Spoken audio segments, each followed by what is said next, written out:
Welcome back to Count Me In, IMA's podcast about all things affecting the accounting and finance world. This is your host, Mitch Rochong, and you are now listening to episode 159 of our series. Today's featured guest speaker is Chief Financial Officer at Synovus, Jamie Gregory. In this episode, Jamie talks about strategic initiatives and leading through change during a tough economic environment.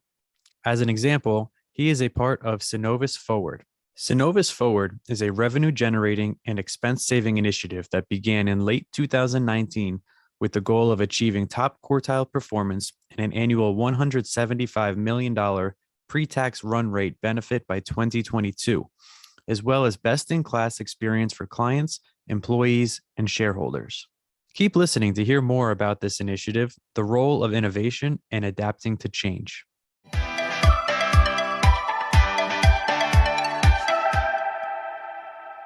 Jamie, thanks so much for coming on the podcast today. We're so glad we could have you on. And we all know that the last 18 months have been really hard for many, many businesses.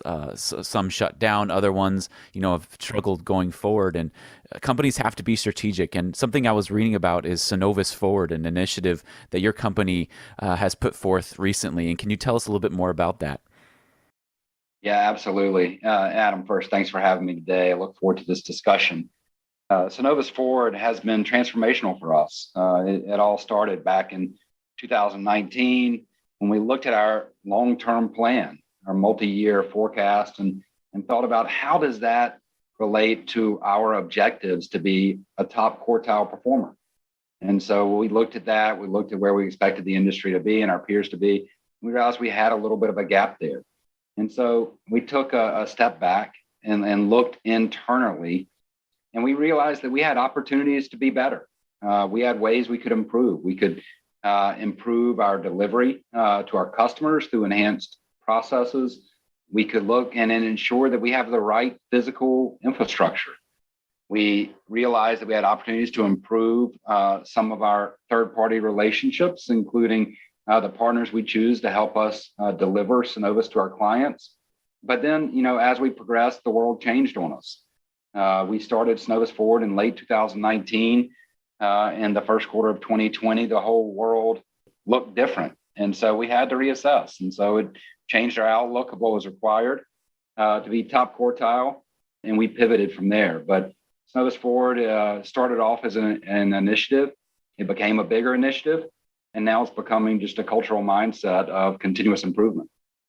So I think that's a great example of, seeing the economic environment, seeing the environment around you and adapting, not just taking the initiative as you first saw it, but adapting as you went along. Are there some major lessons that you can share since implementing? Well, you hit the nail on the head. The first thing is being willing to adapt.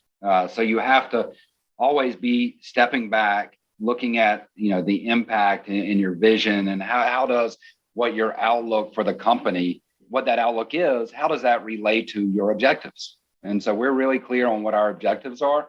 And so as the outlook evolves, our tactics to achieve our objectives have to evolve.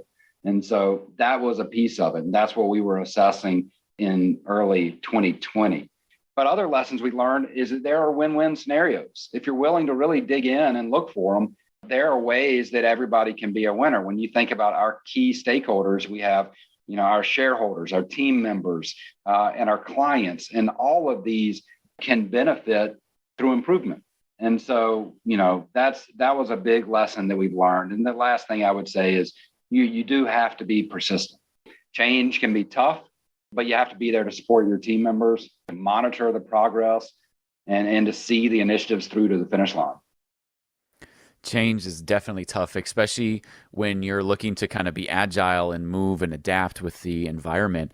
And in financial and accounting industries, they're highly regulated, whether it's banking or taxing, all that stuff. Everything's highly regulated. How do you continue to be agile in those types of environments? Yeah, first and foremost, you have to have a strong control environment just to ensure that as you evolve, you're evolving from a place of strength. But agile is, bringing that up is a great point. When you break larger initiatives into smaller components, it can actually help enhance your control environment. because you're able to test as you go along rather than wait to the end of a large initiative to look and ensure that you're maintaining sufficient control environment. So to me, Agile is an important framework as you think about, maintaining and potentially enhancing your control environment as you go through these initiatives. So, control environment, internal controls, how important have internal controls been, especially as most of the workforce went to working from home and then now back in the office or hybrid environments? It's absolutely critical. And you look at ways to enhance the internal controls, both through your processes, but also through automation. And we believe that, one of the major benefits of automation is enhancing the control environment, reducing operational risk, and trying to take human error out of the equation. That's very important. So taking human error out a lot of times involves things like innovation. We've talked about agile, but now let's talk about being innovative. Change is not far behind, and how can leaders guide their teams effectively through an innovative process? Well, the first priority is ensuring you begin with the end in mind, that you have a long-term vision. So that way, no matter what short-term changes or what tactical changes happen during the course of an initiative or a project, that everybody's aligned on the long-term vision, so that your tactics may change and your strategies may change and the project may evolve, but it's all driving you to the same endpoint. And that's what's critical, so that the team and anybody involved, internally, externally, they can see that the progress towards the end, it remains the same, even if how you're getting there may have changed from when you began the project. Yeah. So do you have any examples maybe of a time where you've led a team through that innovative change that you can share with us? Sure. I want to kind of go back to the Synovus Forward as you look at how that evolved. And so I mentioned that when we started this, we had a $100 million objective. This was to get us to top quartile.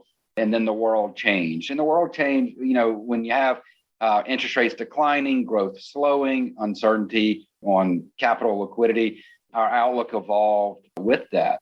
Now, one thing that's interesting about our income statement is that we are heavier on interest income as a percentage of total revenue than some of our peers. And so when you have that declining rate environment, it can impact us a little bit more than others. And so when you look at what it takes to achieve top quartile performance, it changed.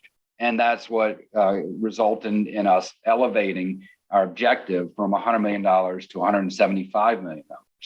And so we pivoted then, but the team was immediately in line. The team was immediately understanding of how it evolved and how our goals increased, because they knew what the long-term objective was. They knew that we were all, striving for the top quartile performance. And so that allowed the team to lock arms on the new objective fairly easily. And so that type of mentality of having that longer term vision really allows for easier discussions as your strategy evolves when you're going through change like we've experienced in the last 18 months. But you not only had it, you shared it with the whole team so that everybody could be on the same page, so that when the change did come, the whole ship moved together as opposed to moving apart in a sense. That's right. And when you have increased objectives, increased targets for improvement, obviously these initiatives can be challenging, and they're difficult. There's a lot that goes into them. There's a lot of give and take between internal and external partners. And so just having that long-term vision, having clarity around where we are going, just allows everybody to be understanding of any potential sacrifices they may be making in that process. Definitely. So as we look into the crystal ball toward the future, what should accounting and finance professionals be focused on as we navigate to this new normal within the industry? Yeah. Great question. I mean, for us, we had already been moving towards an accounting and finance model more focused on service, analytics, and business insights, so we can provide real-time decision-making capabilities. But the pandemic really put that aspiration into overdrive. It wasn't just enough to provide one single forecast scenario. We had to adapt quickly to the volatile environment and be agile enough to prepare multiple forecast scenarios. While, we're still in the process of enhancing our technology to provide real-time information, but the more, traditional accounting and financials are becoming more automated, and these responsibilities are shifting towards building enterprise value, pivoting from information delivery to analysis and performance improvement. And so those are trends that we're really excited about. We are also, spending a lot of time looking at how self-service centers could develop for internal business leaders so that they can gather their own data for any of their ad hoc requests, really allowing for a standardization of reports provided by, the finance organization so that we can maintain efficiency, consistency in information, and then also just increase the availability to provide value-added strategic analysis and advice because the team is not overwhelmed with just providing information. So those are as we evolve, those are what we are focused on, but we also see opportunities for us to get better. We're continually trying to improve our own education, our own view on the outlook of the finance partnerships internally, and to expand our talent pool. We believe we have real opportunities to grow in our impact on Synovus as a whole, to help us get better, help us achieve this, top quartile performance, above peer growth, all of these strategic initiatives that will allow us to outperform our industry. And so, we believe that finance is right at the heartbeat of it. And we're pretty excited about the evolution and the new normal as we pivot from providing information to being that strategic partner internally. This has been Count Me In, IMA's podcast, providing you with the latest perspectives of thought leaders from the accounting and finance profession. If you like what you heard and you'd like to be counted in for more relevant accounting and finance education, visit IMA's website at www.imanet.org.